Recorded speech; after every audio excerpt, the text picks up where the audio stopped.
food, grocery, raw chicken, mutton, fish, vegetables, fruit, juice, मिठाई, medicine, चाय और पान भी, वो भी अपने मनपसंद शॉप से सिर्फ 30 मिनट में अपने घर तक। अरे वाह, मैं तो अभी ऑर्डर करती हूँ। क्या बताया? ऐप का नाम बिगोस। तुम इस ऐप के बारे में किसी को मत बताना।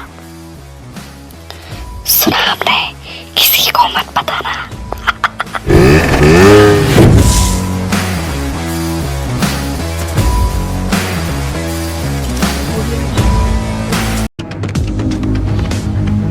स्वागत है आपका बी न्यूज नेशन में। मैं हूं आबिद हुसैन शेख। रेत माफिया रोकने गए अधिकारी और परिवार पर हमला। बल्लारी तालुका के रूपनगुड़ी में रेवेन्यू इंस्पेक्टर के ओहदे पर रहे वेंकटस्वामी और विलेज अकाउंटेंट की मदद से बल्लारी में चल रहे गैरकानूनी रेत के ठिकानों पर कार्रवाई की गई थी। इस पर रेत माफिया से जुड़े लोगों की ओर से इन्हें जान की धमकी और घर में घुसकर हथियारों से डराया गया था। इस घटना की कड़ी निंदा करते हुए वेंकटस्वामी के परिवार और इन जैसे अधिकारियों की सुरक्षा को लेकर आज बीजापुर में कर्नाटका राज्य रेवेन्यू विभाग नौकर संघ शाख बीजापुर की ओर से डीसी के जरिए कर्नाटका सरकार संबंधित विभाग और रेवेन्यू मिनिस्टर आर अशोक को मेमोरेंडम देते हुए इंसाफ की मांग के साथ साथ अधिकारियों की सुरक्षा के लिए गुहार लगाई। सरकारी नौकर संघ ने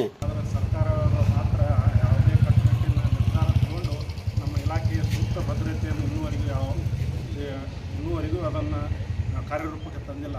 ಅದನ್ನು ಖಂಡಿಸಿ ನಾವು ಎಲ್ಲರೂ ನಮ್ಮ ರಾಜ್ಯಾದ್ಯಂತ ನಮ್ಮ ರಾಜ್ಯ ಸರ್ಕಾರಿ ನೌಕರ ಸಂಘದ ಎರಡು ಕಂದಾಯ ಹಾಗೂ ಗ್ರಾಮ ಲೆಕ್ಕ ಸಂಘದ ನಿರ್ದೇಶನ ಮೇರೆಗೆ ಪ್ರತಿ ಜಿಲ್ಲೆಯಾದ್ಯಂತ ಎಂದು ನಾವು ಈ ಮನವಿಯನ್ನು ಕೊಡ್ತಾ ಇದ್ದೀವಿ. ಆದ್ದರಿಂದ ನಮ್ಮ ಈ ಬಿಜಾಪುರ ಜಿಲ್ಲೆಯ ಎರಡೂ ಸಂಘಟನೆಯ ಸಂಘದ ವತಿಯಿಂದ ಮನವಿ ಮಾಡಬೇಕು ಎಂದರೆ ಈ ಹಲ್ಲೆಗೊಳಗಾದ ನೌಕರಿಗೆ ಸೂಕ್ತ ಭದ್ರತೆ ಹಾಗೂ ಅವರ ವೈದ್ಯಕೀಯ ವೆಚ್ಚವನ್ನು ಭರಿಸಬೇಕಂತ ಒತ್ತಾಯಪೂರ್ವಕವಾಗಿ ನಮ್ಮ ಜಿಲ್ಲಾ ಸಂಘ ಹಾಗೂ ಕಂದಾಯ ಹಾಗೂ ಗ್ರಾಮ ಲೆಕ್ಕ ನೌಕರ ಸಂಘ ಒತ್ತಾಯಿಸಿ ನಾನು ಜಿಲ್ಲಾಧಿಕಾರಿಗಳನ್ನು ಹೇಳಿಸಿ ವೆಂಕಟಸ್ವಾಮಿ ಮತ್ತು ಅವರ ಹೆಂಡತಿ ಮಕ್ಕಳ ಮೇಲೆ ಹಲ್ಲೆ ಮಾಡಿರುತ್ತಾರೆ. ಇಂತಹ ಘಟನೆಗಳು ಈ ಹಿಂದೆ ರಾಯಚೂರು ಜಿಲ್ಲೆಯ ಮಾನವಿಯಲ್ಲಿ ಗ್ರಾಮ ಲೆಕ್ಕಾಧಿಕಾರಿಗಳಾದ ಶ್ರೀ ಸಾಹೇಬ್ ಪಟೇಲ್ ರವರ ಮೇಲೆ ಮರಳು ದಂಧೆಕೋರರು ಲಾರಿ ಹತ್ತಿಸಿ ಕೊಲೆ ಮಾಡಿರುತ್ತಾರೆ. ಉಡುಪಿಯಲ್ಲಿ ಮಾನ್ಯ ಜಿಲ್ಲಾಧಿಕಾರಿಗಳು, ಮಾನ್ಯ ಸಹಾಯಕ ಆಯುಕ್ತರು ಮತ್ತು ಕಂದಾಯ ನಿರೀಕ್ಷಕರು ಹಾಗೂ ಗ್ರಾಮ ಲೆಕ್ಕಾಧಿಕಾರಿಗಳ ಮೇಲೆ ಮಾರಣಾಂತಿಕ ಹಲ್ಲೆ ಮಾಡಿರುತ್ತಾರೆ. ಅದೇ ರೀತಿ ಈ ಹಿಂದೆ ಬಳ್ಳಾರಿ ಜಿಲ್ಲೆಯಲ್ಲಿ ಸಿರುಗುಪ್ಪ, ಹಡಗಲಿ ಹಾಗೂ ರಾಜ್ಯದ ಸುಮಾರು ಜಿಲ್ಲೆಗಳಲ್ಲಿ ಕಂದಾಯ ಇಲಾಖೆ ನೌಕರರ ಮೇಲೆ ಮಾರಣಾಂತಿಕ ಹಲ್ಲೆ ಆಗಿರುವುದು ರಾಜ್ಯ ಸರ್ಕಾರಕ್ಕೆ ತಿಳಿದರೂ ನೌಕರರ ಭದ್ರತೆಗಾಗಿ ಸೂಕ್ತ ಕಾನೂನು ನೌಕರರಿಗೆ ಅಭದ್ರತೆ ಕಾಡುತ್ತಿದೆ. ಇವೆಲ್ಲ ವಿಷಯಗಳ ಕುರಿತು ಘಟನೆ ನಡೆದ ಪ್ರತಿ ಬಾರಿಯೂ ಸಂಘವು ರಾಜ್ಯ ಸರ್ಕಾರಕ್ಕೆ ಸೂಕ್ತ ಕಾನೂನು ತರಲು ಒತ್ತಾಯಿಸುತ್ತಾ ಬಂದಿದೆ. ಇನ್ನಾದರೂ ರಾಜ್ಯ ಸರ್ಕಾರ ಎಚ್ಚೆತ್ತುಕೊಂಡು ನೌಕರರ ಭದ್ರತೆಯ ದೃಷ್ಟಿಯಿಂದ ನೌಕರರ ಮೇಲೆ ಹಲ್ಲೆ ಮಾಡುವವರ ವಿರುದ್ಧ ಕಠಿಣ ಕ್ರಮ ಕೈಗೊಂಡು ಗಡೀಪಾರು ಮಾಡಬೇಕೆಂದು ಸಂಘವು ಒತ್ತಾಯಿಸುತ್ತದೆ. ಶ್ರೀ ವೆಂಕಟಸ್ವಾಮಿ ಮತ್ತು ಅವರ ಕುಟುಂಬಕ್ಕೆ ಸೂಕ್ತ ಭದ್ರತೆಯನ್ನು ನೀಡುತ್ತಾ ಚಿಕಿತ್ಸಾ ವೆಚ್ಚವನ್ನು ಸರ್ಕಾರವೇ ಸಂಪೂರ್ಣವಾಗಿ ಭರಿಸಬೇಕು ಹಾಗೂ ಸೂಕ್ತ ಪರಿಹಾರವನ್ನು ಮಂಜೂರು ಮಾಡುವಂತೆ ಸಂಘವು ಒತ್ತಾಯಿಸುತ್ತದೆ.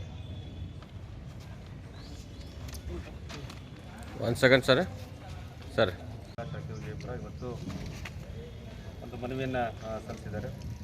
ಬಳ್ಳಾರಿ ತಾಲೂಕು ರೂಪನಗುಡಿ ಪ್ರಭಾರ ಕಂದಾಯ ನಿರೀಕ್ಷಕರಾದಂಥ ಶ್ರೀ ವೆಂಕಟಸ್ವಾಮಿ ಮತ್ತು ಅವರ ಕುಟುಂಬದವರ ಮೇಲೆ ಮಾರಣಾಂತಿಕ ಹಲ್ಲೆ ಮಾಡಿದವರ ಮೇಲೆ ಕಠಿಣ ಕ್ರಮ ಕೈಗೊಳ್ಳುವ ಕುರಿತು ಮನವಿ ಸಲ್ಲಿಸಿದ್ದಾರೆ. ಮತ್ತು ಈ ವಿಷಯವಾಗಿ ನೌಕರರ ಭದ್ರತೆಯ ದೃಷ್ಟಿಯಿಂದ ನೌಕರರ ಮೇಲೆ ಹಲ್ಲೆ ಮಾಡೋರ ವಿರುದ್ಧ ಕಠಿಣ ಕ್ರಮ ಕೈಗೊಂಡು ಗಡೀಪಾರು ಮಾಡಬೇಕೆಂದೇಳಿ ಸಂಘ ಒತ್ತಾಯ ಮಾಡಿದೆ. ಶ್ರೀ ವೆಂಕಟಸ್ವಾಮಿ ಮತ್ತು ಅವರ ಕುಟುಂಬಕ್ಕೆ ಸೂಕ್ತ ಭದ್ರತೆಯನ್ನು ನೀಡಬೇಕು ಮತ್ತು ಚಿಕಿತ್ಸಾ ವೆಚ್ಚವನ್ನು ಸರ್ಕಾರವು ಸಂಪೂರ್ಣವಾಗಿ ಭರಿಸಬೇಕು ಮತ್ತು ಸೂಕ್ತ ಪರಿಹಾರವನ್ನು ಮಂಜೂರು ಮಾಡಬೇಕಂತೇಳಿ ಸಂಘ ಇವತ್ತು ಮನವಿಯನ್ನು ಕೊಟ್ಟಿದೆ. ಇದನ್ನು ಸರ್ಕಾರಕ್ಕೆ ಮನವಿಯನ್ನು ಸಲ್ಲಿಸಲಾಗಿದೆ.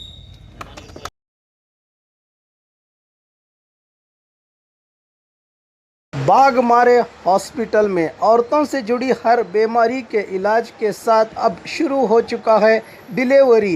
चाहे नॉर्मल हो या सिजेरियन, कम दामों में किया जाएगा। 24 घंटे माहिर डॉक्टरों की निगरानी में।